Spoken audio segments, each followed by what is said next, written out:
예수님 안에서 하나님 나라 복음을 따라 살다 오신 여러분을 환영하고 축복합니다.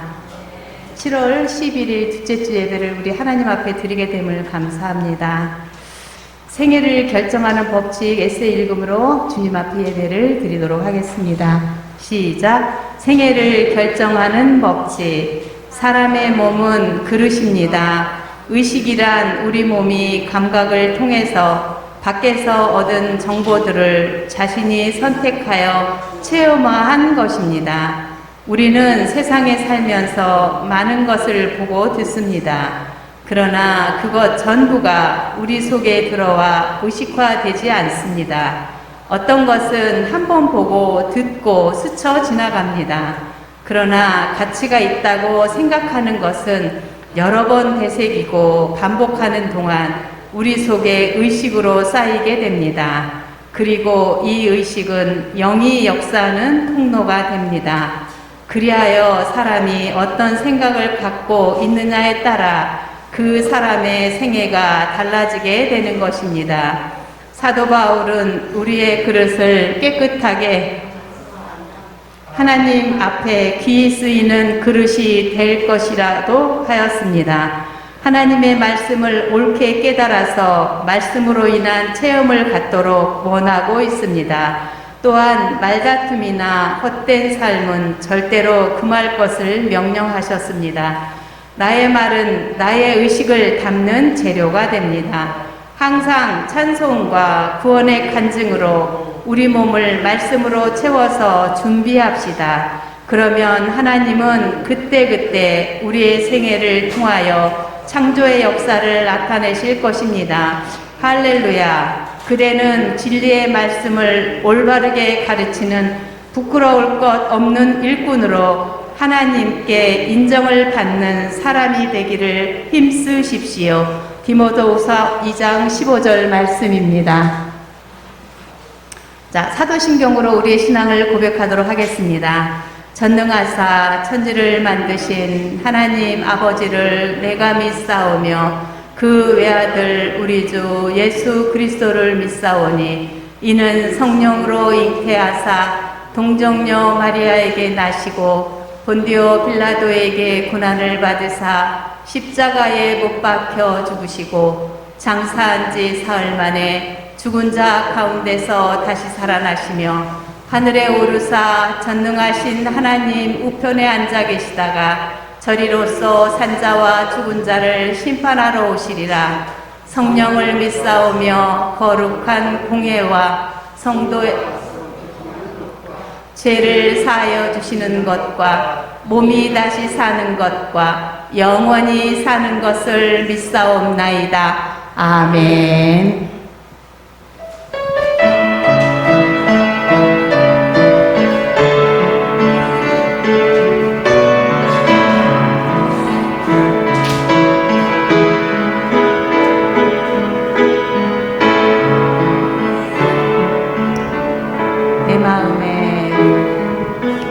내 마음에 주를 향한 사랑이 나의 마음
손에는 주를 닮은 섬김이 나의 삶의 주의 흔적 남게 하소서.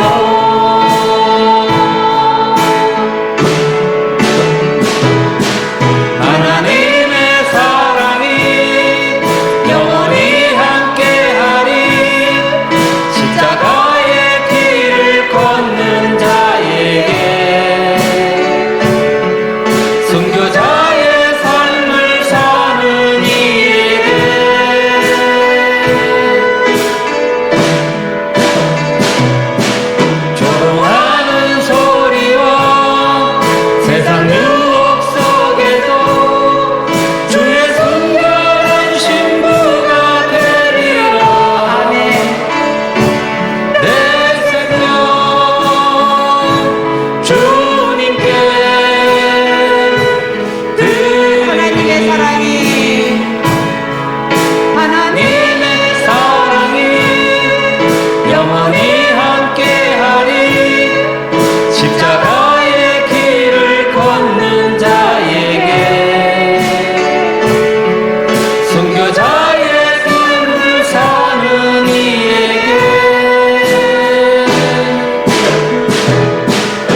주의 영이 함께하니 성령이 계시네 할렐루야 함께하시네 좁은 길을 걸으며 만나 기뻐하는 것 주의 영이 함께하니 내가 매일 기쁘게 술래의 길에 가면 주의 팔이 나를 안보하니요 내가 주의 군복을 받는 참된 비결은 주의 영이 함께하니라 성령이 계시네 할렐루야 함께하시네 좁은 길을 걸으며 만나 기뻐하는 것 주의 영이 함께하니라 전에 죄에 빠져서 평안함이 없을 때 예수 십자가의 공로 힘입어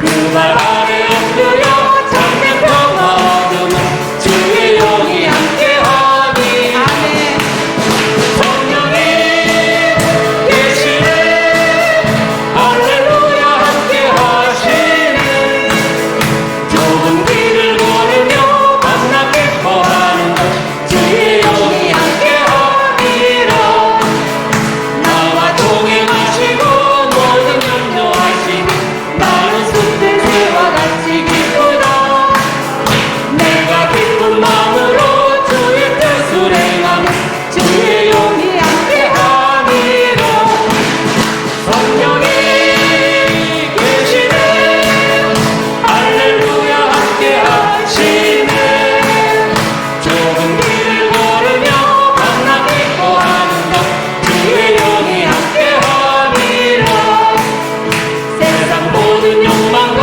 나의 모든 정욕은 십자가에 이미 못을 박았네 어둠 밤이 지나고 무거운 짐 벗으니 주의 영이 함께하니 성령이 계시네 할렐루야 함께하시네 좁은 길을 걸으며 만나 기뻐하는 것 주의 영이 함께하니 성령이 계시네 할렐루야 함께하시네 좁은 길을 걸으며 만나 기뻐하는 것 주의 영이 함께하니 성령이 계시네 성령이 계시네 아멘 할렐루야 함께하시네 아멘 좁은 길 걸으며 만나 기뻐하는 것 주의 영이 함께함이라 코로나가 판을 쳐도 우리는 성령님 안에 계심을 확신합니다.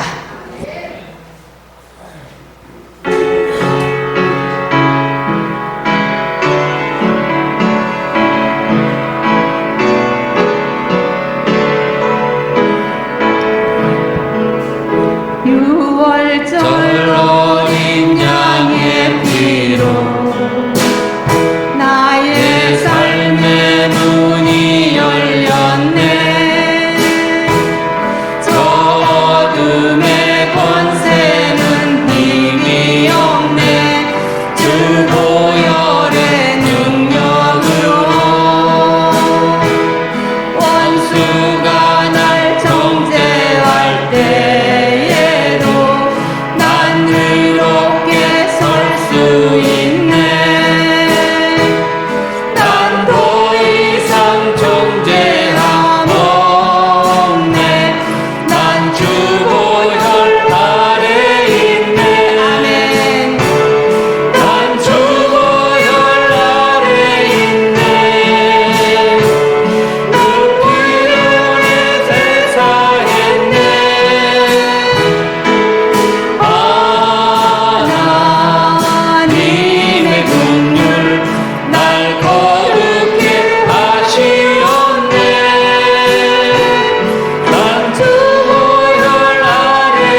어둠의 권세는 힘이 없네. 주 보혈의 능력으로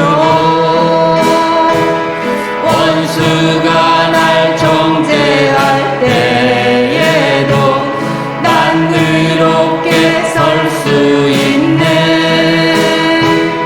난 더 이상 정죄함 없네. 난 주 보혈 아래 있네. 아멘. 난 주 보혈 아래 있네. 그 피로 내 죄 사했네.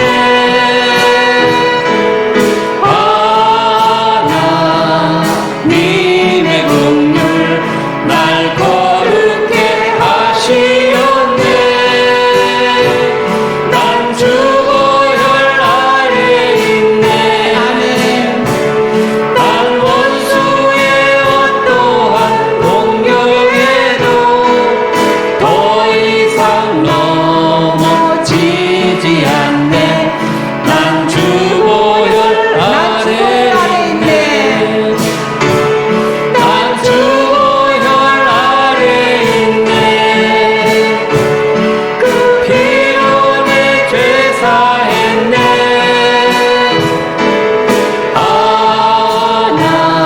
하나님의 긍휼 날 거룩해 하시었네. 난 주 보혈 아래 있네. 난 원수의 어떠한 공격에도 더 이상 넘어지지 않네.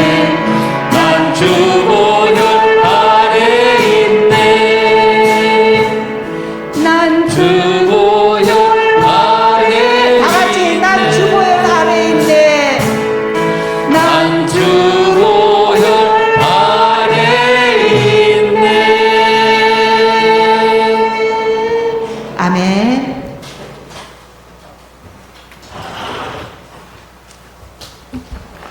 우리 다 같이 일어나서 나는 예배자입니다. 찬양하겠습니다.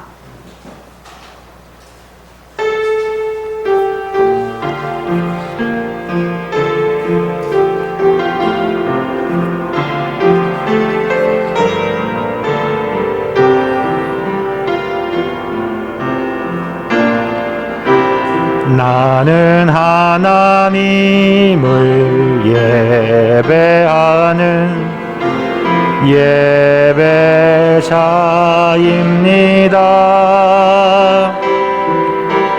내가 서 있는 곳 어디서나 하나님을 예배합니다. 내 영혼 거룩한 은혜를 향하여 마음 완전한 하나님 향하여 이곳에서 바로 이 시간 하나님을 예배합니다. 내 영혼 거룩한 은혜를 향하여 내 마음 완전한 하나님 향하여 이곳에서 바로 이 시간 하나님을 예배합니다. 아멘. 이 시간에 우리 같이 기도하면 좋겠습니다.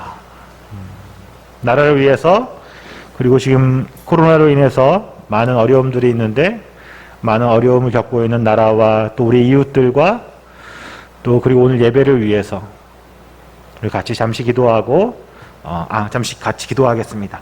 하나님 아버지 감사합니다. 하나님 오늘도 우리에게 은혜를 주셔서 우리로 하여금 예배 자리에 나오게 하셨는데 하나님 이 땅과 이 나라를 위하여 우리가 늘 기도하고 하나님 이 나라를 위하여 애통해하고 또 하나님 우리의 잘못들을 우리가 주 앞에 내려놓고 회개하며 나가야 하는 줄 압니다. 하지만 우리가 부족하였고 모자랐습니다. 하나님의 마음을 다 알지 못했고 서로 사랑하고 분별하고 섬기는 데 약했습니다. 하나님, 이제 우리가 고난과 고통의 자리에 있어 보니 아버지, 그것들이 깨달아지고 알게 되고 배워지게 됩니다. 아버지여, 기도합니다. 하나님, 주여 긍휼함을 베풀어 주옵소서. 하나님, 주님이 그동안 우리를 지키시고 보호하시는 은혜가 얼마나 놀라웠던 것을 다시 한번 감격하고 감사하게 됩니다. 하나님, 그날로 돌아갈 수 있게 하시고 이 땅에 어려운 일들이 너무나 많은데 아버지여, 기도하오니 하나님, 것들을 해결하여 주옵소서. 우리가 오늘 이렇게 모여서 편안한 마음 가지고 주 앞에 나와 예배 드릴 수 있는 것이 얼마나 큰 은혜인지를 스스로 깨닫게 됩니다. 아버지여, 기도하오니 하나님, 우리에게 그런 기회들을 주여 다시 한번 회복시켜 주시고 우리의 믿음들이 이를 통하여 더 강해지고 성장하고 성숙되며 하나님 믿고 살아가는 것이 얼마나 큰 은혜인지를 깨달아 감사하며 감격하며 살아가는 우리 모든 시온의 가족들 되게 하여 주옵소서. 아버지, 오늘 예배를 주님께 온전히 부탁합니다. 주님, 이 예배를 통하여 우리가 회복되게 하시고 치유되게 하시며 주님을 만나고 주님의 은혜가 경외되며 또 주 앞에 감사의 마음을 진실 담아 드리고 그리고 주의 말씀에 귀 기울여 들으며 주님을 만나는 그런 예배의 시간 되게 하여 주시옵소서. 하나님, 우리 함께한 모든 시온의 가족들을 축복합니다. 이분들을 붙들어 주시고 하나님 건강함을 지켜주시고 늘 성령 충만함의 은혜로 함께 하셔서 이 땅을 살아갈 때 남은 시간 동안에 하나님의 자녀로 축복받은 자녀로 세상에 그것을 증거하며 주의 증인이 되어가며 하나님, 주께 받은 은혜를 이웃들에 나누며 그들을 섬기며 살아가는 우리 시온의 가족들 되게 하여 주옵소서. 아직도 주님을 알지 못하는 사람들이 주변에 있습니다. 그들을 바라볼 때 안타까운 마음들을 허락하여 주시고 하나님, 우리를 통하여 그들이 주 앞에 나오는 축복의 통로가 되게 하여 주옵소서. 주여, 감사합니다. 주님, 감사합니다. 주님. 하나님 아버지, 감사합니다. 오늘도 우리를 예배 자리에 불러주시니 감사합니다. 우리가 정말 주 앞에 기도해야 될 기도의 제목이 너무나 많은데 하나님, 나라와 민족을 위해서 이 사회를 위해서 어렵고 힘든 이웃들을 위해서 우리가 그들을 중보하고 기도해야 할 때인데 우리가 그것이 너무나 부족했음을 주여 이 시간 고백합니다. 하나님, 우리의 부족함을 아시오니 주여 긍휼함으로 보아주시고 이 땅에 회복의 역사를 허락하여 주옵소서. 하나님, 코로나로 인하여 예배드리는 것 자체가 어려움에 또 처합니다. 하나님, 속히 회복하게 하시고 우리가 정말 정성으로 주 앞에 머리 숙여 기도하며 이 시간이 얼마나 소중한 것인지 다시 한번 깨닫게 하시고 예배 드릴 때마다 늘 더욱더 큰 감사와 감격의 시간들이 넘쳐나게 하여 주옵소서. 오늘 예배를 주님 주관하여 주시옵소서. 예수님의 이름을 기도합니다. 아멘.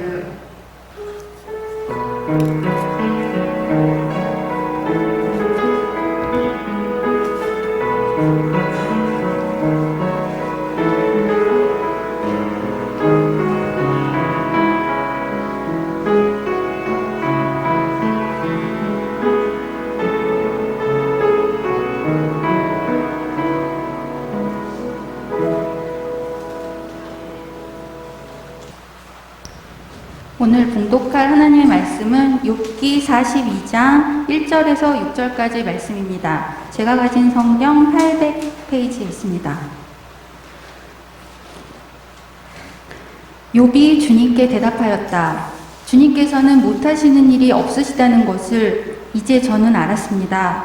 주님의 계획은 어김없이 이루어진다는 것도 저는 깨달았습니다. 잘 알지도 못하면서 감히 주님의 뜻을 흐려놓으려 한 자가 바로 저입니다. 깨닫지도 못하면서 함부로 말을 하였습니다. 제가 알기에는 너무나 신기한 일들이었습니다. 주님께서 말씀하셨습니다. 들어라, 내가 말하겠다. 내가 물을 터이니 내게 대답하여라 하셨습니다. 주님이 어떤 분이시라는 것을 지금까지는 제가 귀로만 들었습니다. 그러나 이제는 제가 눈으로 주님을 뵙습니다. 그러므로 저는 제 주장을 거두어 두고 티끌과 잿더미 위에 앉아서 회개합니다.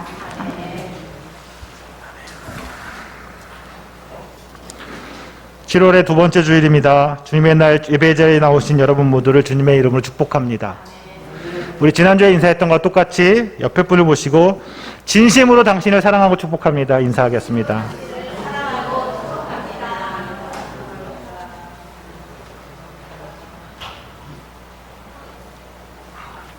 지난 한 주간 7월간 기도회를 잘 마쳤습니다. 함께 해주신 모든 분들께 감사드립니다. 오늘 떡은 이우삼 집사님, 김은영 집사님 가정에서 준비해 주셨습니다. 가정에 좋은 일이 있어서 저도 기쁘고 하나님께 감사드립니다. 오늘 두 가정, 네.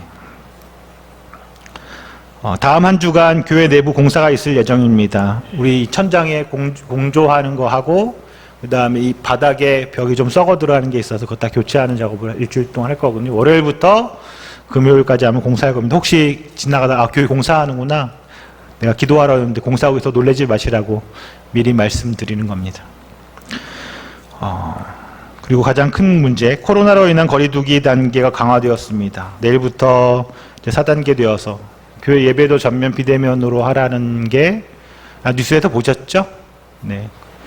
다다음 주 2주간 우리 예배는 많이 고민하고 기도했는데 방송을 실시간 영상을 보내기 위한 최소한의 인원, 그러니까 방송하시는 분들, 그다음에 설교자, 그다음에 예배 순서자만 교회에서 예배를 드리고 나머지 분들은 가정에서 영상으로 예배를 드리는 게 맞겠습니다.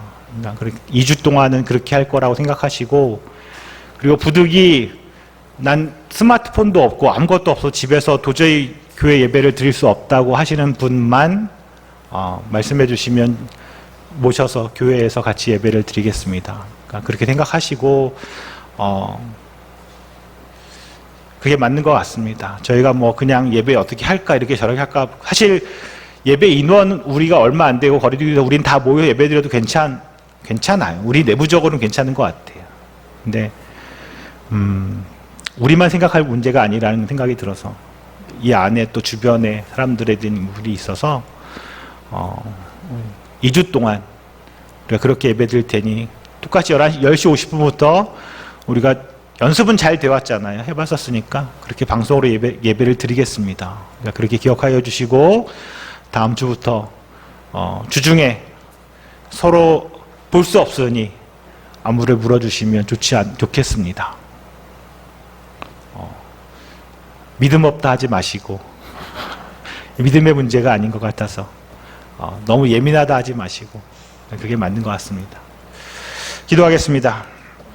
아버지 하나님, 일상의 바쁜 일들과 세상살이의 피곤함과 세상이 던지는 수많은 시험은 우리로 하여금 예배의 자리를 지키지 못하게 막습니다. 지혜롭지 못한 사람이라고 말합니다. 그러나 오늘도 우린 주님의 날을 기억하고 주님께 예배드리러 이 자리에 나왔습니다.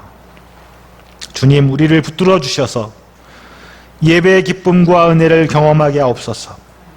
주님과의 깊은 관계가 우리에게 얼마나 놀라운 평안을 주는지를 이 시간 경험하게 하시고 그 평안을 누리며 살아가는 은혜를 허락하여 주옵소서.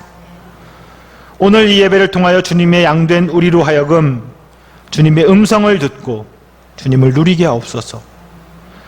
주님의 말씀이 우리에게 생명의 양식이 되어 이 땅 가운데서 그리스도인으로 살아가는 힘이 되어 주옵소서. 예수님의 이름으로 기도합니다. 아멘.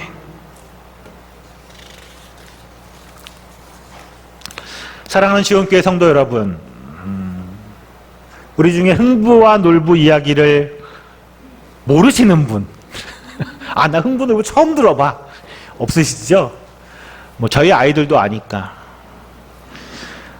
나쁜 놀부와 착한 흥부가 형제간에 벌어진 이야기인데 결국엔 어떻게 돼요? 착한 흥부는 복을 받고 나쁜 놀부는 벌을 받는다. 형인 놀부는 벌을 받고 동생인 흥부는 복을 받고. 형 입장에서 굉장히 안 좋은 이야기예요. 그죠? 우리가 아는 전라동화는 대부분 이런 비슷한 줄거리입니다. 또 뭐가 있을까요? 심청전, 아버지를 위하여 자기를 기꺼이 희생한 착한 심청이는 복을 받고 그 옆에서 좀 나쁜 짓 한 뺑덕어멈 어떻게 돼요?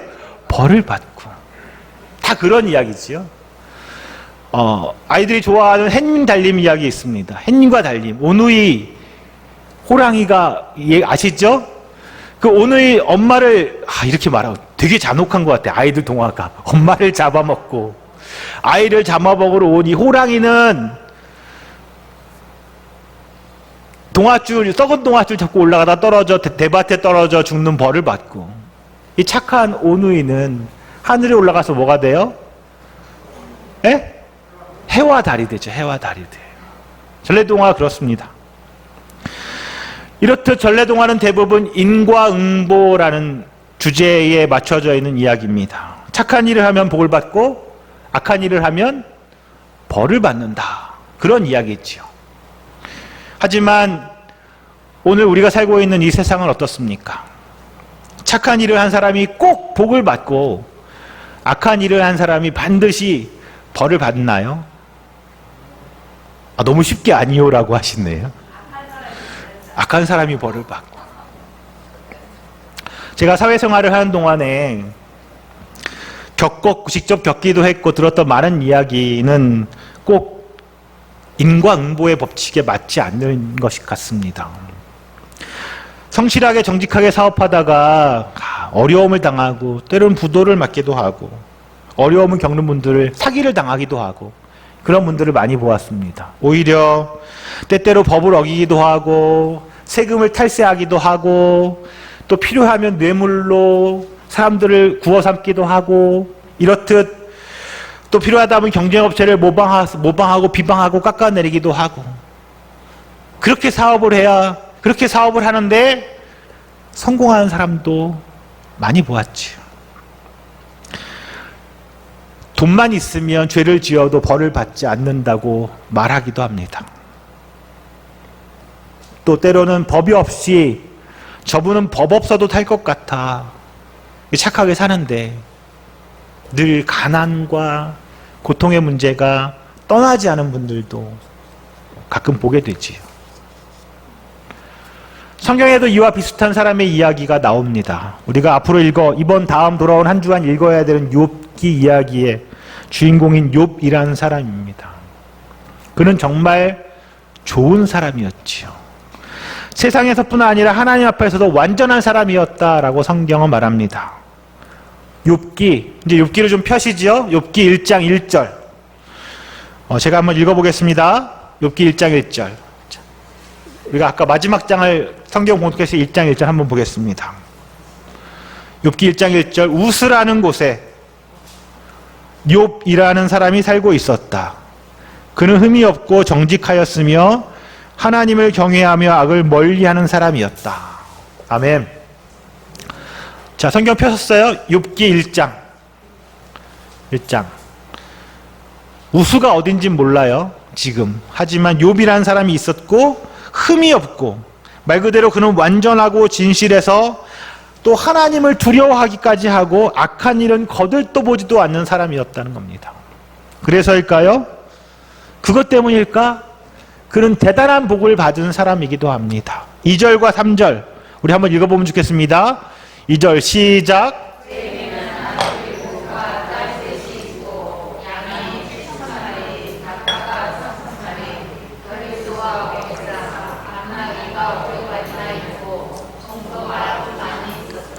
그는 동방에서 으뜸 가는 부자였다. 아멘. 부럽지요? 동방에서 으뜸 가는 부자. 우리 너무 그런 거 부러워하잖아요. 아들 7, 딸 3, 양이 7,000마리, 낙타 3,000마리. 자녀도 많고, 자녀가 10명이에요. 자녀도 많고 재산도 많고 종도 많고, 뭐 집도 컸겠죠. 그 많은 식구들이 다 살면 집도 얼마나 컸겠어요. 우리가 정말 부러워할 만한 그런 사람입니다. 뭐가 제일 부러워요? 부자. 부자. 성경에서 7, 3 이런 숫자가 나오면 꼭 7, 3뿐 아니라 더하면 뭐가 돼요? 7하고 3을 더하면 10이 되지요. 그러니까 성경에 3, 7, 10 이런 숫자는 완전을 의미하는 숫자입니다. 완전수라고 해요. 완전을 의미하는 숫자예요. 그러니까 이 자녀가 아들 7, 딸 3이란 말은 10명이잖아요. 완벽하게 많았다는 거예요. 완벽했다는 거예요. 그의 삶이. 재산도 완벽했다는 거예요. 더 이상 부러울 것 없이 완전하고 완벽한 삶을 누리는 사람이었다는 거지. 그리고 더 나아가 요즘에는 정말 찾아보기 힘든, 정말 그러기 쉽지 않은 착한, 그러면서 부자였다는 거죠. 착한 부자. 앞에 제가 전래동화에 이야기했던 인과응보라는 법칙에도 딱 들어맞은, 그래서 착하고 성실하게 하나님 앞에 완전하게 살았기에 뭘 받았어요? 엄청난 큰 복을 받은 사람이었다 말입니다. 여기까지 너무 좋은데, 그런데 그 다음에 읽어보면 우리가 이해할 수 없는 일이 욥에게 일어납니다. 아주 이상한 일이 일어나죠. 착하게 흠없게 하나님을 잘 공경하고 경외하며 열심히 살고 있던 욥이 자신과는 아무 상관없는, 자신의 의지와 자신의 행동과는 아무 상관없는 일로 인해서 고난을 당하게 됩니다. 1장 6절부터 12절까지 쭉 걸쳐 있는 이야기인데요. 성경을 펴시고 눈으로 보면서 제 이야기를 따라와 주십시오. 하늘에서 하나님과 사탄이 대화를 하게 됩니다. 사탄이 하나님 앞에 나왔어요. 이리저리 세상을 돌아다니다가 왔다고 하나님께 말하는 사탄에게 하나님은 갑작스럽게, 정말 갑작스럽게, 너 욥 봤냐? 이렇게 물으시는 거예요. 너 혹시 욥을 본 적이 있냐? 이렇게 말하는 거죠. 그러면서 욥에 대해서 세상에서 그는 그 사람만큼 흠이 없고 정직한 사람, 그렇게 하나님을 경외하며 악을 멀리하는 사람이 없다라고 사탄에게 말씀을 하시죠. 이야기하십니다. 사탄이 물어보지도 않았는데 하나님한테, 하나님 욥 아세요? 물어본 것도 아닌데 괜히 하나님 뜬금없이 욥 이야기를 사탄에게, 정말 뜬금없이 하나님이 사탄 이야기를 하신 거죠. 그랬더니 사탄이 옳다구나, 뭐 내가 한 것도 아니지만 하나님이 얘기 꺼냈으니까 대답을 이렇게 합니다. 욥이 아무것도 바란 것 없이 하나님을 경외하겠습니까? 주님께서 그와 그의 집과 그가 가진 모든 것을 울타리로 감싸주시고 그가 하는 일이면 무엇에나 복을 주셔서 그의 소유를 온 땅에 넘치게 하지 않으셨습니까? 이제라도 주님께서 손을 드셔서 그가 가진 모든 것을 치시면 그는 주님 앞에서 주님을 저주할 겁니다. 이렇게 말하는 거죠. 얘기를 들어보니 사탄의 이야기가 맞는 것 같아요. 아닌가요? 그때 하나님이 사탄에게 이렇게 말합니다. 그가 가진 모든 것을 다 너 사탄에게 맡겨보겠다. 다만 그의 몸에만 손대지 말아라는 거죠. 그렇게 말씀하시면서 사탄으로 하여금 욥을 시험해 보도록 하나님께서 허락하시지요. 자, 그 다음에 욥한테 무슨 일이 벌어졌을까요? 욥에게 조금 전까지 자녀도 많고 재산도 많고 종도 많고 너무나 완벽하게 살던 욥의 삶에 상상만 해도 무시무시한 고난과 고통의 일들이 이 시험이라는 이름으로 욥에게 닥쳐옵니다. 처음엔 욥이 가졌던 재산이 모두 사라져버립니다. 소는 뺏기고 양들은 하늘에서 불이 떨어져 타버립니다. 이게 말이나 돼요? 하룻밤에? 아니, 하룻밤도 아니고 한나절도 지나지 않아서 하루아침에 부자가 쪽박을 찬 신세가 됩니다. 그 일이 다, 그 얘기가 끝나기도 전에 그 다음 종이 와서는 수많은 종들과 자녀들까지도 모두 어떻게 됐다고요? 죽어버렸다. 싸그리다. 라고 말하는 거지. 단 하루만, 아니, 한나절, 1시간 지났을까? 그가 가지고 있던 모든 축복들이 사라져버립니다. 축복이 아니라 이쯤 되면 뭘 받았어요? 저주를 받은 거죠. 저주도 이런 저주가 없겠다 싶을 정도의 저주를. 정말 지독한 고통의 시간이 그에게 닥쳤습니다. 자, 여러분, 욥이 벌받을 만한 대단한 잘못을 했나요? 욥이 무슨 죄를 저질렀습니까? 남에게 해코지를 했나요? 하나님한테 벌받을 만한 일을 했습니까? 하나님께 저주받을 만한 죄를 지었나요? 아니요. 하나님의 계명을 어기고 신명기에 나온 것처럼 벌받을, 저주받을 만한 일을 한 게 아닙니다. 욥은 아무 일도 하지 않았습니다.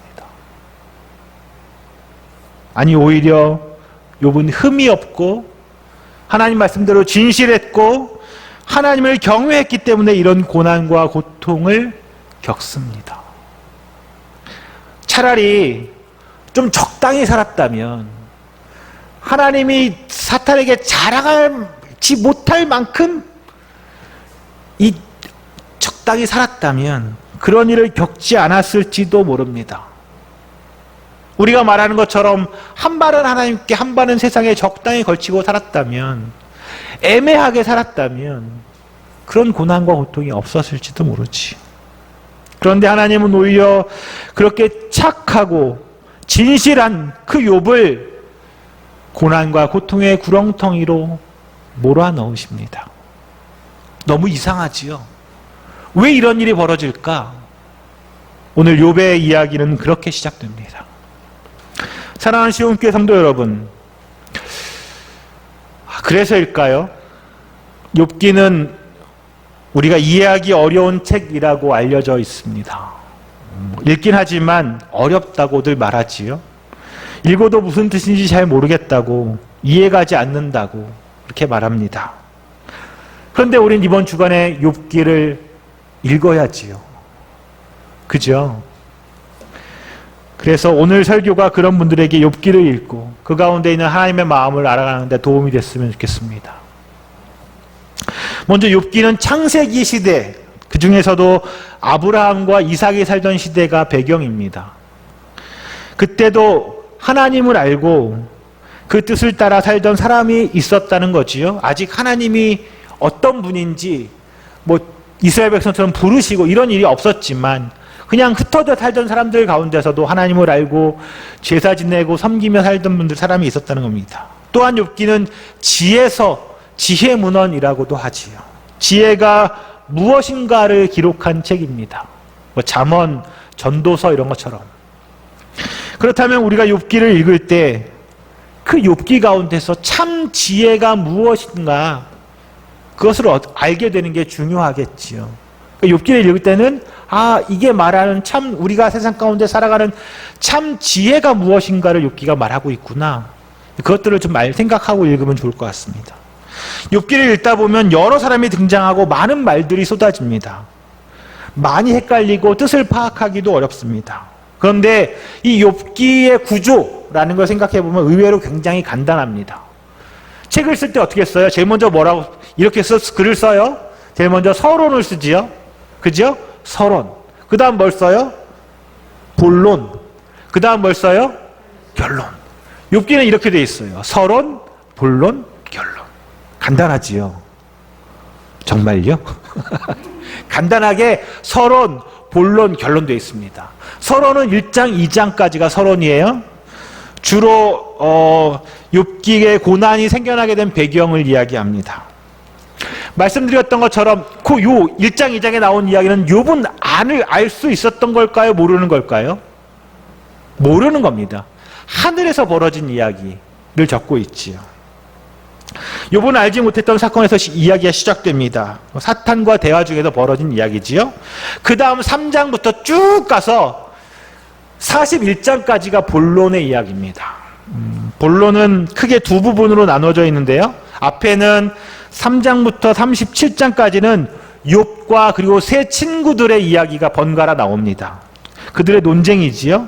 그리고 38장부터 41장까지는 그 이야기 가운데 하나님이 나타나셔서 하나님이 욥과 이야기하는 장면이 나옵니다. 그리고 마지막 42장 한 장, 욥 이야기의 결론이지요. 아주 간단하지요. 서론, 본론, 결론. 딱 읽으시면 욥의 이야기가 뭔지 금방 아는 겁니다. 매우 간단하게 정리되어 있습니다. 이 구조를 좀 기억하시고 여기가 본론이구나, 결론이구나 생각하고 읽으시면 도움이 될 것 같아요. 처음 말했던 것처럼 욥기의 가장 중요한 주제는 제가 금방 이야기해드린 고난의 이유입니다. 왜 고난이 욥에게 일어났을까? 왜 욥이 그런 고통을 겪어야 하나? 우리가 겪는 고난과 고통은 왜 일어나는 것일까입니다. 욥기가 그걸 말하는 거죠. 욥이 당하는 고난의 이유를 찾기 위해서 벌어지는 이 세 친구들과 또 욥 사이의 이 논쟁, 이 주 본론의 많은 부분을 차지하지요. 그러나 친구들과 이 긴 논쟁에도 이 결론을 내지 못하니까 누가 등장하시는 거예요? 하나님이 등장하셔서 말씀하시는 거지요. 다시 욥과 논쟁을 벌이게 됩니다.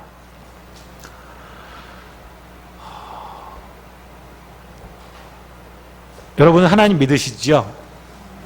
네, 너무 당연한 질문을. 보셨나요? 우리 중에 하나님 보신 분 어떻게 믿으세요? 뭘 보고? 듣고? 대단하신 분이라 생각이 들어요. 우리가 하나님 어떻게 믿어요? 무엇으로 믿어요? 무엇으로? 그걸 뭐라 그래요? 믿음이라고 하죠. 우리는 믿음을 가지고 하나님을 믿습니다. 하나님에 대한 믿음을 가지고요. 고난은요? 고난은 어떻게 알지요? 고난이 있는 줄 어떻게 알아요? 여러분, 고난과 고통이 있는 줄 어떻게 아십니까? 예? 들어서? 남들 이야기 들어서? 어떻게 알아요? 고난과 고통이 있는 줄. 내가 겪어봤으니까. 내가 그 고난을 지내봤으니까. 내가 고통을 겪어봤으니까. 우리는 고난과 고통이 이 땅 가운데 있다는 걸 너무 잘 압니다. 하나님이 가까울까요? 고난이 가까울까요? 하나님이 더 믿어져요? 고난이 더 믿어져요? 하나님이 있다는 게 더 믿어져요? 고난이 있다는 게 더 믿어져요? 제가 어려운 질문하고 있나요? 우리는 살면서 이해할 수 없는 고난에 직면하게 됩니다. 고난은 실제로 우리가 겪어보는 일들이지. 고난과 고통에 시간 없이 살아가는 인생은 없습니다. 내 인생 평생 살면서 한 번도 나 어려운 일 겪어본 적이 없어. 그런 사람 없다는 거지. 우리가 기도하고 있는 황정환 이사, 매일 아침에 저보다도 매일 아침에 직장 생활하는 동안에, 제가 직장 생활할 때 만났는데, 직장 생활하는 동안에 젊을 때부터 매일 새벽 기도 가서 새벽 예배 참석하고 회사에 나가는 친구였어요. 제가 목사 되기 전에 물어봤죠. 야, 너 안 힘드냐? 새벽 기도 갔다 일하러 가는 거. 본인은 그게 그렇게 안 하면 하루를 살 힘이 없다고 저한테 얘기하더라고요. 평소 예수님의 뜻을 쫓아 살려고 애쓰는 사람이었습니다. 그런데 그가 갑자기 뇌출혈로 쓰러졌지요. 한 달이 넘어갔어요. 의식이 돌아오지 않습니다. 다행히 위급한 상황은 좀 넘겼는데, 이제 머리에 피가 고이는 문제는 이제 다 해결했는데, 의식이 돌아오지 않아서 이제 일반 병실로 옮기긴 해야 되는데, 아직 호흡은 좀 어려움이 있어서 산소호흡기를 물고 일반 병실로 옮겨서 회복을 기다려야 되는데, 의식이 돌아와야 되는 거지. 깨어나길 간절히 바라지만 그 치료했던 의사소견으로는 깨어나도 정상적인 이 뇌 다친 부위가 워낙 예민한 부위를 손상이 돼서 깨어나도 일상적인 생활을 하기가 힘들 거다, 이렇게 얘기를 합니다. 이제 50인데요. 나 이제 50 됐거든요. 아직도 주님의 부르심을 받기엔 너무 이르다는 생각도 듭니다.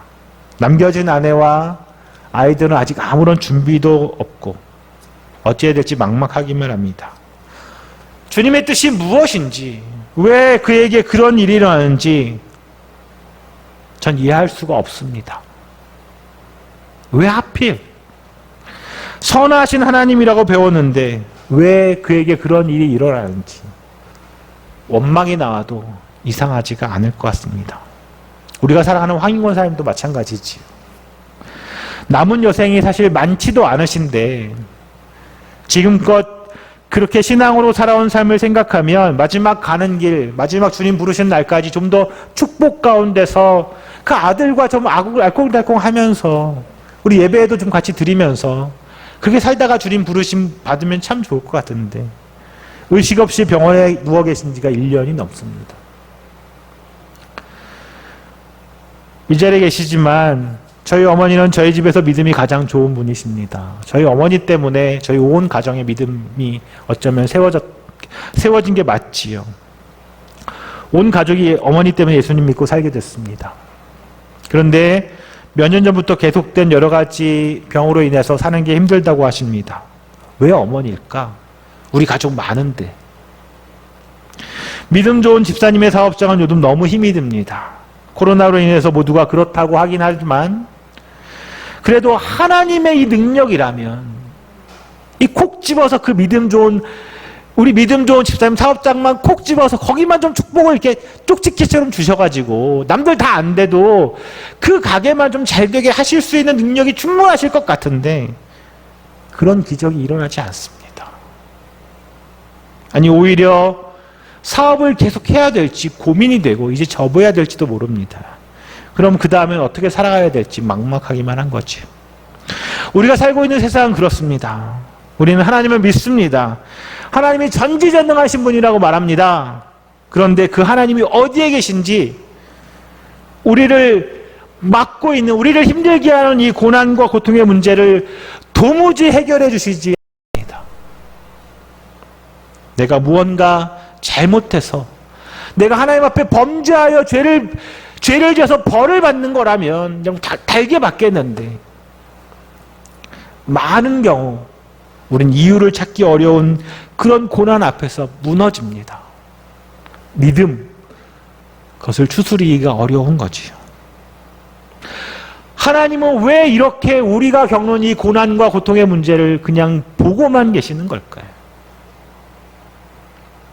왜 적극적으로 나서서 이 문제를 해결해 주시지 않는 걸까? 이 믿음의 사람들이, 예수 믿는 사람들이 축복받고 좀 부자도 되고 떵떵거리고 대통령도 되고 국회의원도 되고, 아니 그런 거 말고 잘 살고 멋지게 살아서 남들이 부러울 만큼 멋지게 살아서, 그러면 예수 믿는 거 전도하는 거 그렇게 어렵지 않을 텐데 왜 그렇게 하지 않으실까? 왜 오히려 많은 경우 그들보다 힘든 삶을 살아가게 하시는 걸까? 혹시 우리가 모르는 뭔가 있지 않을까? 혹시 하나님이 우리가 아는 것과 다르게 온 세상을 만드시긴 하셨는데 나 이제 더 이상 너네들 사는데 관여하지 않을래 하고 뒷짐지고 계신 건 아닐까요? 혹시 하나님이 전능하시긴 한데 능력은 분명히 많으신 분인데 우리가 아는 것처럼 그렇게 선한 분이 아니시라서 우리를 그렇게 사랑하지 않으셔서 우리가 그 고통을 겪어도 그래 그냥 뭐 그럴 수 있지라고 내버려 두는 건 아닐까요? 아니면 우리가 아는 것과 달리, 우리가 믿는 것과 달리 하나님이 선한 분이시긴 한데 선하고 착하고 좋은 분이시고 우리를 사랑하는 분이시긴 한데 우리가 아는 것보다 능력이 없으셔서 이 땅에 우리가 겪고 있는 이 고난의 문제를 해결할 수 없는 건 아니실까요? 욥기를 읽어가다 보면 이런 질문들이 우리를 붙듭니다. 끊임없이 그런 질문들이 생겨나는 거죠. 그리고 그런 해답을 찾기를 원합니다. 여러분은 제가 금방 드린 이야기에 어떤 대답을 가지고 계십니까? 누가 그렇게 물어보면 어떻게 대답하실까요? 욥기 2장에 보면 고통을 당하고 있는 욥을 위로하기 위해서 세 친구가 찾아옵니다. 11절이지요. 2장 11절 제가 한번 읽어보겠습니다. 그때 욥의 친구 세 사람 곧 대만 사람 엘리바스와 수아 사람 빌닷과 나아마 사람 소발은 욥이 이 모든 재앙을 만나서 고생한다는 소식을 듣고 욥을 달래고 위로하려고 저마다 집을 떠나서 욥에게로 왔다. 욥을 위로한답시고, 아니 정말 진실한 마음 가지고 위로하고 싶었겠지요.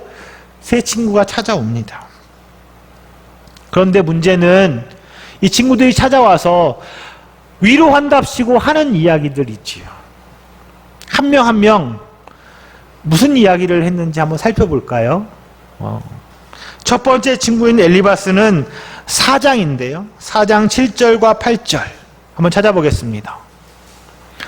쭉 넘어가서 4장, 욥기 4장 7절과 8절에서 이렇게 말하지요. 잘 생각해 보아라 이렇게 시작합니다. 한번 읽어보겠습니다. 시작.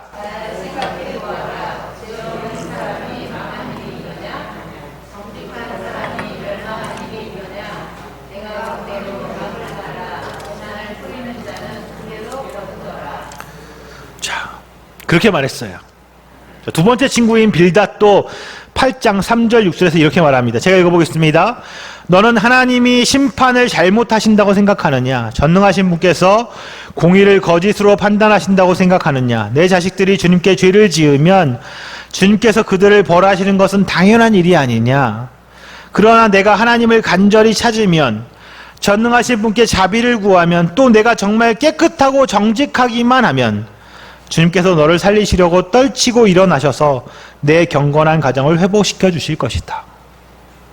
세 번째 친구인 소발은 11장 11절에서 이렇게 말합니다. 하나님은 어떤 사람이 잘못하는지를 분명히 아시고 악을 보시면 곧바로 분간하신다.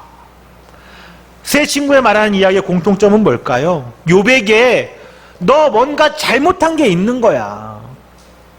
너 이렇게 벌 받는 거, 어려움을 겪는 거 보니까 너 분명히 잘못한 게 있는 거야.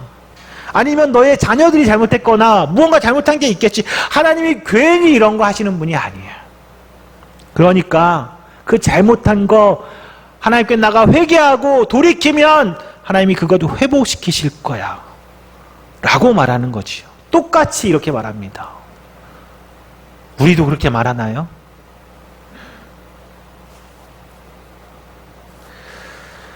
욥이 난 아니야. 난 잘못한 게 없어. 난 아무리 생각해도 하나님 앞에 내가 죄 지은 게 없어. 내가 범죄한 적이 없는 것 같아. 이렇게 말해도 친구들은 계속해서 욥에게 잘못한 게 분명히 있어서 받는 벌이라고 말하지요. 이게 본론의 세 친구들의 긴 이야기의 논쟁입니다.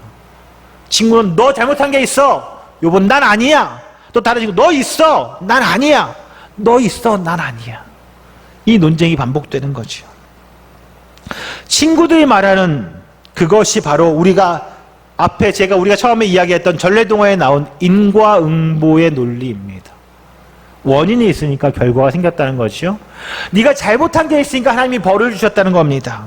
하나님이 아무 이유 없이 고난 주실 분이 아니라고 말하는 거지요. 욥이나 그 자녀들이 기억하지 못해도 우리가 알지 못하는 어느 순간에 내가 마음으로라도 정욕을 품고 범죄한 게 있으니 그거 회개하라는 겁니다. 너 머릿속으로 하나님께 생각한 게 있으니까 행동까지는 안 했더라도 뭔가 있을 거라는 거예요. 그래야만, 그거 회개해야만, 그거 돌이켜야만 지금 겪고 있는 고난과 고통의 문제가 해결될 거야 라고 말하는 거죠. 그 말이 욥을 위로한답시고 친구들이 찾아와서 한 말입니다. 여러분은 어떤 생각이 드십니까? 혹시 우리도 어려움 겪고 있는 친구를 찾아가서 그렇게 말한 적이 있지 않나요? 그 말이, 내가 만일에 그 말을 친구로부터 듣는다면 그게 내게 위로가 되겠습니까? 처음으로 다시 가서, 앞으로 다시 돌아와서 욥기 1장 9절, 욥기 1장 9절 한번 읽어보면 좋겠습니다. 1장 9절. 짧은데요. 그러자 이렇게 시작하지요. 찾으셨습니까? 읽어보겠습니다. 그러자 시작. 그러자 사탄이 주님께 아뢰었다. 욥이 아무것도 바라는 것 없이 하나님을 경외하겠습니까? 사탄은 욥이 하나님을 믿고 경외하는 이유가 바라는 것이 있어서라고 말하는 겁니다. 그리고 그게 사탄이 가지고 있는 믿음이기도 하지요. 사탄이 가지고 있는 믿음이 뭐예요? 바라는 게 있어서 믿는 거라는 거예요. 사탄의 생각은 바라는 게 있기 때문에, 다시 말하면 하나님이 우리가 무언가 바라는 것을 해결해 주시는 분이기 때문에 우리가 그 하나님을 믿는다는 거죠. 그 하나님의 발 아래 있다는 겁니다. 하나님께 붙어 있다는 거예요. 우리의 믿음이 바로 그 바라는 것 때문이고, 그 바라는 것을 해결해 주시는 분이 하나님이라는 말입니다. 어렵나요? 우리의 믿음이 우리가 바라는 무언가를 하나님이 해결해 주고 계시기 때문에, 그래서 우리가 하나님 믿는다는 겁니다. 사탄의 말대로 만일 하나님이 우리가 바라는 것을 해결해 주지 않으면, 우리의 기도를 들어주지 않으면, 우리의 소원을 이루어 주지 않으면 욥 하나님 안 믿을 거예요 라고 말하는 거지. 우리가 이해할 수 없는 행동을 만일에 하나님이 하신다면, 우리가 받아들일 수 없는 모습을 하나님이 우리에게 보여주신다면 우리는 하나님을 믿지 않고 하나님을 떠나버릴지도 모른다는 말입니다. 그래서 정확하게 말하면 욥기가 말하는 가장 큰 주제가 바로 이 점입니다. 이해할 수 없는 고난의 문제가 왜 일어나는지, 그 이전에, 그것을 생각하기 이전에 만일에 우리가 이해할 수 없는 고난이 우리에게 생긴다고 해도 그럼에도 불구하고 너희가 하나님을 믿을 수 있느냐? 이것을 우리에게 질문하고 있는 거지. 내가 생각하는 것과 다른 행동을 하시는 하나님, 나의 계획과는 다른 계획을 가지고 계신 하나님, 그래서 결코 내가 이해할 수 없는 그 하나님을, 당신은, 그 하나님을 너는 그래도 믿을 것인가? 그 하나님을 신뢰하고 경외할 것인가? 그것을 묻는 것이지요. 여러분은 그런 하나님 믿으시겠습니까? 그동안 설교하면서 제가 여러 차례 요슬램프의 요정처럼, 요슬램프에 나온 지니처럼 하나님을 생각하면 안 된다고 말씀드렸습니다. 그리고 우리도 하나님을 그렇게 부려먹으면 안 된다고 알고 있고 그렇게 믿습니다. 나는 하나님을 요술램프의 요정처럼 부려먹는 사람은 아니야. 그런데 여전히 우리의 믿음은 우리가 이해할 수 있는 범주 안에 있는 하나님을 원합니다. 하나님을, 내가 맞는 틀 가운데 계신 하나님을 믿는 거지요. 하나님이 무엇을 해도 내가 그것을 이해하고 설명할 수 있어야, 그래야 그 하나님을 믿는 거지요. 나를 실망시켜도 이유가 있고, 나를 기쁘게 해도 이유가 있고, 그런 하나님을 내가 믿고 있는 거지요. 내가 규정지은 하나님은 이런 분이어야만 해.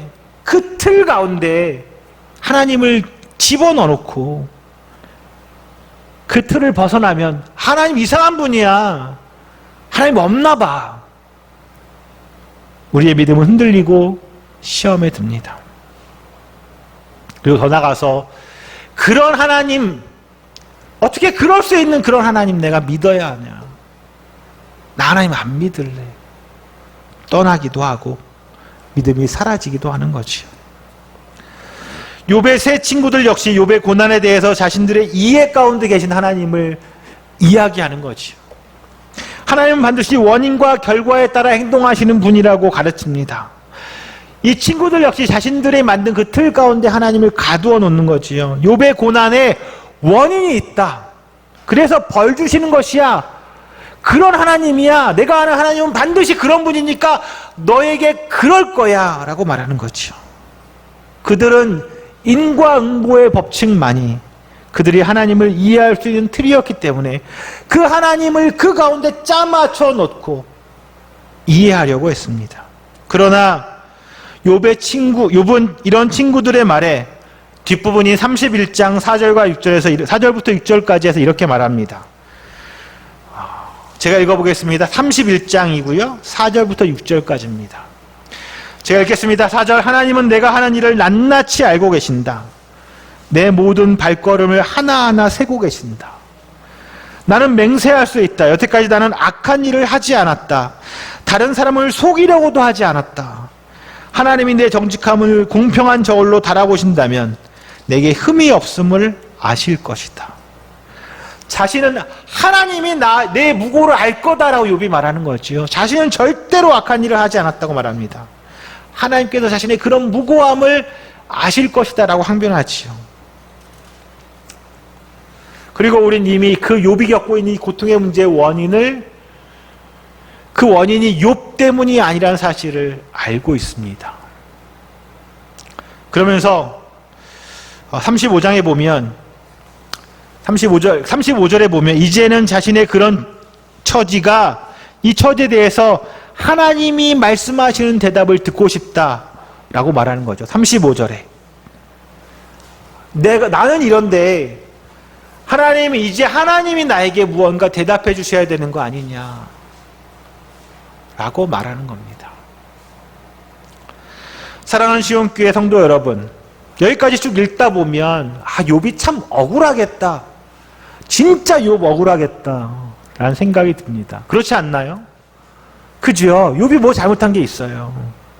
충분히 그럴 만하지요. 내가 얼마나 열심히 살았는데, 내가 얼마나 착하게 살았는데, 내가 예배는 얼마나 열심히 참석했는데 1년 내내 한 번도 안 빠지고 모든 예배 다 나왔는데, 내가 새벽 기도도 안 빠지고 꼬박꼬박 나오는데, 내가 기도는 얼마나 많이 하는데 하루에 4시간, 5시간, 6시간 얼마나 기도 많이 하는데, 내가 얼마나 열심히 봉사하는데, 내가 하나님께 얼마나 헌금도 많이 드리는데 감히 나에게 이런 일이 일어나느냐, 어떻게 하나님 나에게 이런 일이 일어나게 하실 수 있느냐 라고 하나님께 대들만 하지요.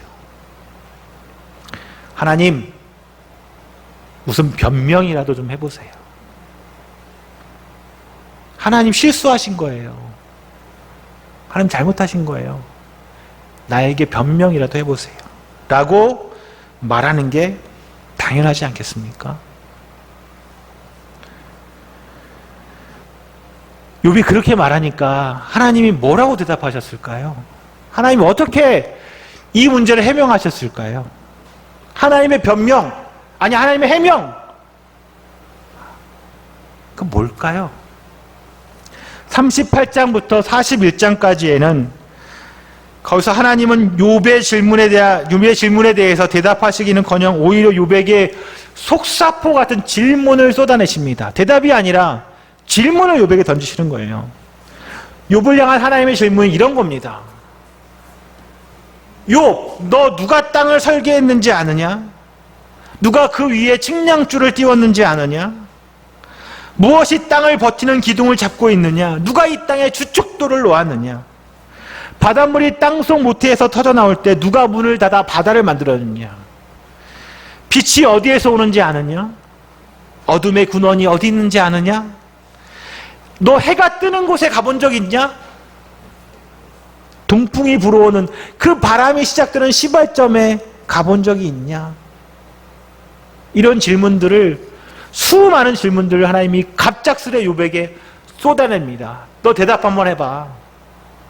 너 세상 시작될 때 본 적 있어? 너 지금 살고 있는 그 땅, 그 밑에 어떻게 그 땅이 만들어졌는지 알아? 너 아침마다 해가 뜨는데 해 뜨는 데 가서 본 적 있어? 해가 어디서부터 오는지? 하나님은 욥이 말했던 그 질문에 대답하시지 않고 오히려 욥에게 이런 질문들을 쏟아내는 거지요. 그리고 욥에게 그 질문에 답해보라고 합니다. 자, 여러분도 이 하나님의 질문에 대답하실 수 있습니까? 여러분의 생명의 근원이 어디에서 왔는지 여러분 대답하실 수 있나요? 욥은 아무런 대답도 할 수 없었습니다. 욥의 지혜로는, 욥이 이해하는 그 능력, 이해의 능력으로는 하나님이 이루신 이 놀라운 일에 대해서, 아니 하나님이 이루신 모든 일에 대해서 아무것도 감히 이유를 설명할 수 없었습니다. 다만 그가 아는 건 그 모든 놀라운 일을 계획하시고 이루신 분이 하나님이시구나 라는 사실을 인정하는 것뿐이었죠. 받아들이는 것뿐이었습니다.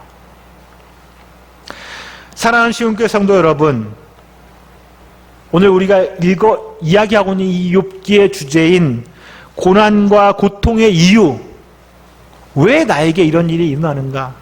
그 대답은 그래서 아주 간단합니다. 아주 단순하지요. 우리는 그 이유를 알 수 없지만 그것은 하나님의 뜻 가운데 있는 일이다 라는 거지요. 선하신 하나님의 놀라운 계획 속에서 벌어진 일이라는 것을 인정하는 겁니다. 내가 겪고 있는 이 고난과 고통이 하나님이 내게 계획하신 일이구나 라고 그냥 인정하고 받아들이는 거지요. 우린 이해할 수 없지만 믿음으로 그것을 받아들여야 한다는 것입니다. 여러분, 우리가 겪는 고난과 고통의 문제에 대한 답이 되셨나요? 아주 실망스러운 대답 아닙니까? 저도 말씀 준비하면서 그래, 실망 다 뻔히 아는 이야기야. 늘 그렇게 말하잖아. 뭐 모르면 하나님 뜻이지. 뭐 하나님께만 아는 거야. 이렇게 말하잖아요. 속이 시원하지 않죠. 우리의 갈증이 해결되지 않아요. 그런데 욥도 이 하나님의 말씀을 듣고 우리처럼 그런 생각했을까요? 욥은 어땠을까요? 욥도 실망했을까요? 우리는 우리가 겪는 고난과 고통이 모두 이해되어야 한다고 생각할지 몰라도 반드시 그렇지 않을 수 있습니다. 우린 이해할 수 없어도 하나님 향한 우리의 믿음과 신뢰가 계속되어야 합니다. 우린 결코 하나님을 다 이해할 수 없습니다. 우리는 하나님을 절대로 다 알 수 없습니다. 그렇다고 실망해서도 안 되는 거지. 이상한 점은 그렇게 하나님과 대화를 했던 욥이 비록 이 대답, 하나님의 이 질문에 대한 이 대답을 듣고 실망스럽지만은 않았다는 겁니다. 오히려 그 대답을 듣고 하나님을 이해하지 못했지만 그의 아픔과 상처가 회복되기 시작했다는 사실이죠. 그가 겪고 있는 이 고난의 상처가 아물기 시작합니다. 어떤 일 때문이었을까요? 사랑하는 시온교회 성도 여러분, 오늘 우리가 읽었던 본문 42장 마지막 장이죠. 1절부터 6절까지를 우리 다 펴고 저와 한 절씩 교독하겠습니다. 제가 1절 읽고 여러분이 2절 읽고 이런 겁니다. 1절 42장 맨 마지막 장입니다. 찾으셨죠? 욥이 주님께 대답하였다.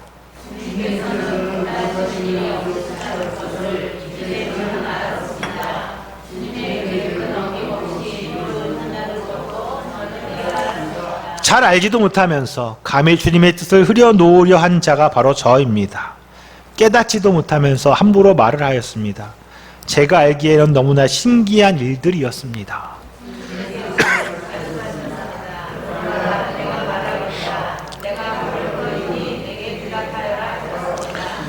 주님이 어떤 분이시라는 것을 지금까지는 제가 귀로만 들었습니다. 그러나 이제는 제가 제 눈으로 주님을 뵙습니다.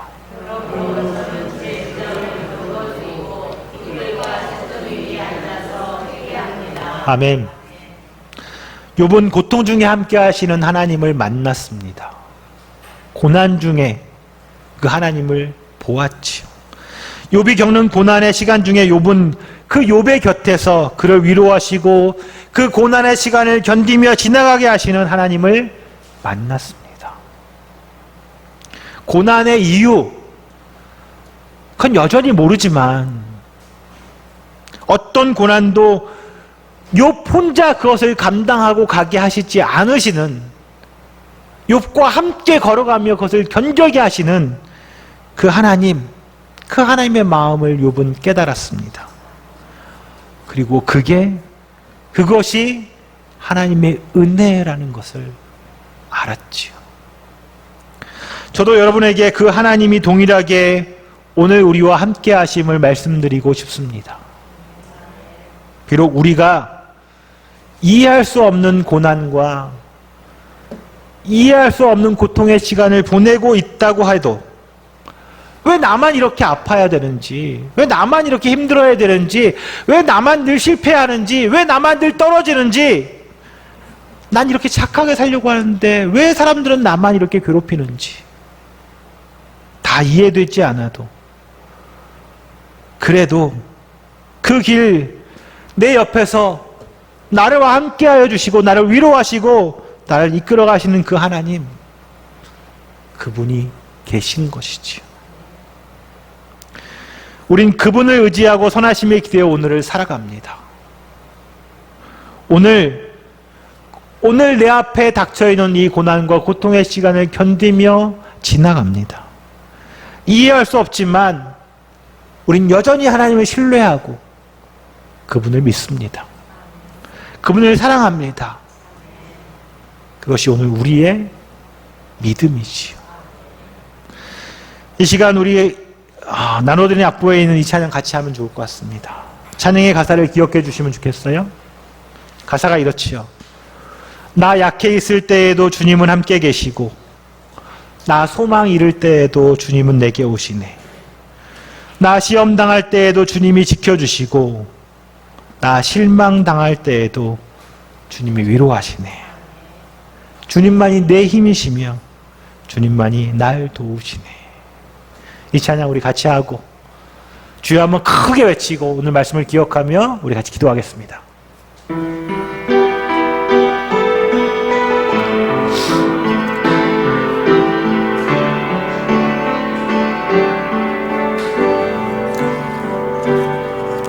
나 약해 있을 때에도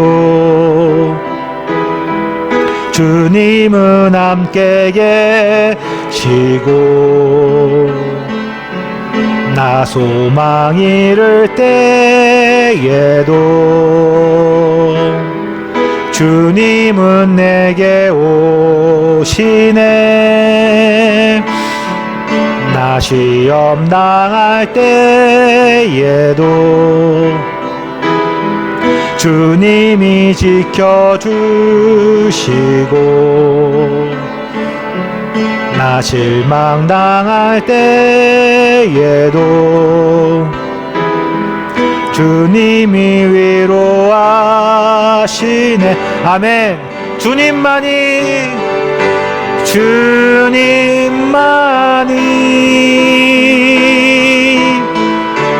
내 힘이시며 오 주님만이 날 도우시네. 오 나의 주님 내 아버지여 오 나의 주님 내 아버지여 오 나의 주님 내 사랑이여. 아멘. 우리 같이 주여 한번 크게 외치고 오늘 말씀을 기억하며 동성으로 기도하겠습니다. 주여. 아버지 하나님 우리는 다 이해되어야 내가 다 알 수 있어야 내 법주 안에 있어야 그래야 하나님이 내 믿음이고 내 신뢰이고 나의 믿음의 대상이라고 하나님 생각하여 왔습니다. 여전히 하나님 우리는 그렇게 생각합니다. 이유가 있어야 원인이 있어야 그래야 내가 겪는 이것들이 설명되어지고 이해되어지고 반대로 얘기하면 하나님 내가 잘하면 내가 똑바로 서면 하나님이 언제나 나를 축복하시고 나를 능력자로 세워주셔야 한다고 믿는 것입니다. 하나님 그것이 얼마나 어리석은 믿음인지를 시간 다시 한번 고백합니다. 우리는 하나님을 알려고 애를 쓰지만 날마다 하나님을 알아가고 있지만 절대로 하나님을 전부 다 알 수 없는 부족하고 미천한 존재입니다. 하나님이 하신 일에 아무것도 다 이해할 수 없는 그런 존재입니다. 하나님 그런 우리를 주여 긍휼함으로 보아주시옵소서. 그런 우리에게 하나님 주님을 알게 하시고 주님을 믿게 하시니 그것이 감사인 줄 고백합니다. 그런 하나님 그런 우리에게 그런 하나님을 알게 하시고 보여주셔서 하나님을 믿게 하셔서 감사합니다. 우리가 그것 의지하고 한 주 살아가기 원합니다. 고난과 고통이 나를 무너뜨리려고 닥쳐와도 실망하고 낙담하고 쓰러지지 않고 그것을 기꺼이 견디어내며 기도하며 하나님을 붙들며 그 고난의 시간을 지나가게 할 것을 믿습니다. 주여 걱정이 아니라 감사로 그것을 맞이하는 우리가 되게 할 주옵소서. 낙담이 아니라 실망이 아니라 좌절이 아니라 하나님을 신뢰하며 하나님을 바라보며 기대하며 그 고난의 시간을 지나가게 하여 주옵소서.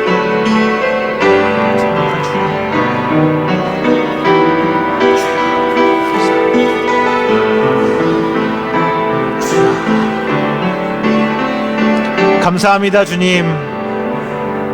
예수님의 이름으로 간절히 기도합니다. 아멘. 우리 주보에 있는 내게 주신 주님의 은혜 찬양하고 준비한 예물을 주님께 드리겠습니다.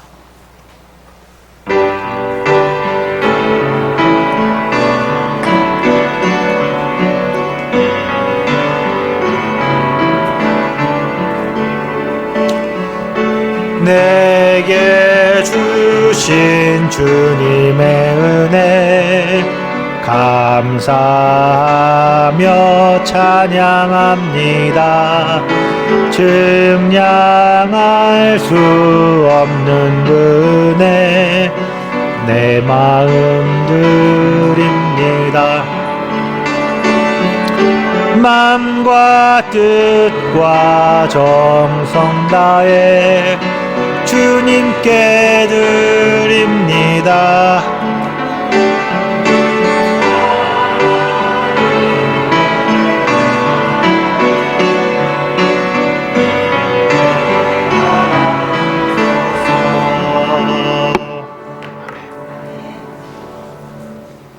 기도하겠습니다. 우리를 사랑하시는 아버지이신 하나님, 어리석은 우리는 언제나 우리가 이해하는 범위 안에 계신 하나님만을 믿으려고 했습니다. 하나님은 우리가 받아들일 수 있는 일만을 하셔야 하는 것처럼 생각했습니다. 우리의 기도에 반드시 응답하시고 우리가 처한 문제를 해결해 주시는 분이셔야 했습니다. 그래서 이해할 수 없는 일이 내게 벌어지면, 내게 고난의 문제가 닥쳐오면, 실망하고 좌절하면 우린 하나님에 대한 믿음이 약해지고 맙니다. 이렇게 주님을 계속 믿어야 하는지 고민합니다. 그리고 어느 날 주님을 떠날지도 모릅니다. 그것이 얼마나 어리석은 일인지, 그런 믿음이 얼마나 부족한 것인지를 이제야 깨닫습니다. 감히 우리의 이해로 다 담을 수 없는 그 주님, 우리를 품어주시고 우리의 믿음 없음을 용서하여 주시고, 그럼에도 우리가 주님의 사랑 안에 머물 수 있도록 긍휼과 자비를 베풀어 주옵소서. 그래서 오늘 우린 이렇게 주님을 예배합니다. 그리고 주님께 정성으로 준비한 예물을 드립니다. 주님 기쁘게 받아 주옵소서. 우리의 삶을 지키시고 돌보시며 이끄시는 그 주님께 더욱 큰 감사와 정성의 예물을 드릴 수 있기를 소망합니다. 우리에게 그럴 수 있는 환경도 주님 허락하여 주옵소서. 우리 시온교회 성도들을 기억하여 주시고 우리 모두와 우리의 직장과 우리의 사업장을 축복하여 주옵소서. 예수님의 이름으로 기도합니다. 아멘. 우리 같이 일어나서 주기도문 찬양하고 축도로 예배 마치겠습니다.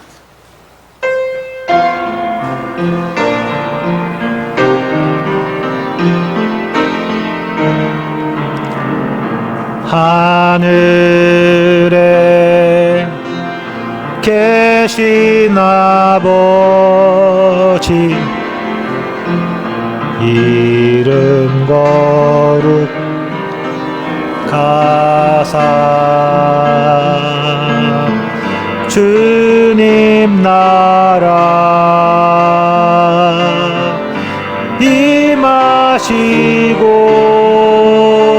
뜻이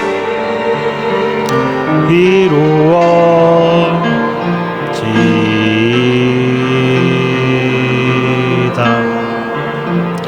일용할 양식 주시고 우리들의 큰 죄 다 용서하옵시고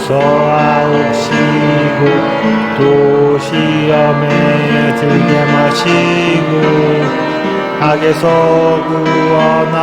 구원하소서. 대개 주의 나라 주의 권세 주의 영광 영원히 아멘.